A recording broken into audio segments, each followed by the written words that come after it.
छाया की बड़ी उबड़-खाबड़ बकरियों के कारण अन्य जानवर उसे सही से स्वीकार नहीं करते हैं।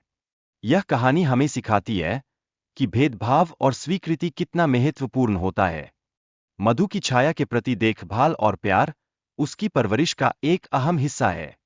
मधु अपने माता-पिता के खिलाफ जाकर छाया की रक्षा करती है, जिससे हमें प्यार भरे रिश्तों का महत्व समझ में आता है। मधु और छाया के बीच का संबंध प्रेम और समर्पण का एक प्यारा सा प्रतीक है। छाया को प्यार और देखभाल की बहुत जरूरत थी, जिसे मधु ने दिल से पूरा किया। छाया के दूध से मधु के घर में सभी बर्तन भर जाते हैं, जिससे उनके परिवार की आर्थिक स्थिति भी बेहतर होती है। यह दिखाता है कि कैसे एक जानवर की मदद से परिवार को खुशी और समृद्धि मिलती है। हडिम्बा, जो छाया को चुराने की योजना बनाता है, अपनी चोरी के प्रयास में असफल रहता है। यह हमें सिखाता है कि बुरे इरादे कभी सफल नहीं होते। गांव के लोग हडिम्बा को सजा देते हैं, जबकि नारद छाया के दूध की बिक्री से अमीर बन जाता है।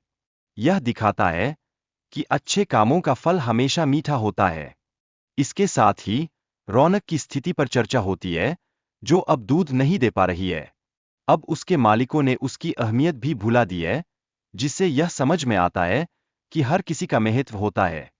सरपंच की पत्नी की बीमारी के बारे में बताया जाता है और बकरी के दूध की आवश्यकता होती है, जो रौनक के दूध पर निर्भर करती है। यह हमें बताता है कि कभी-कभी हमें दूसरों की मदद की जरूरत होती है।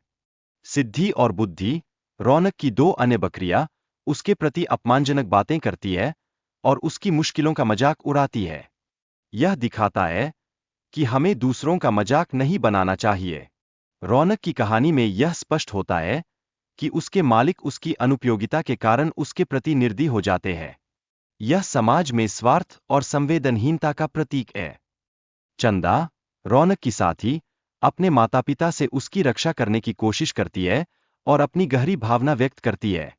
यह हमें सच्ची मित्रता का एक बहुत अच्छा उदाहरण देती है।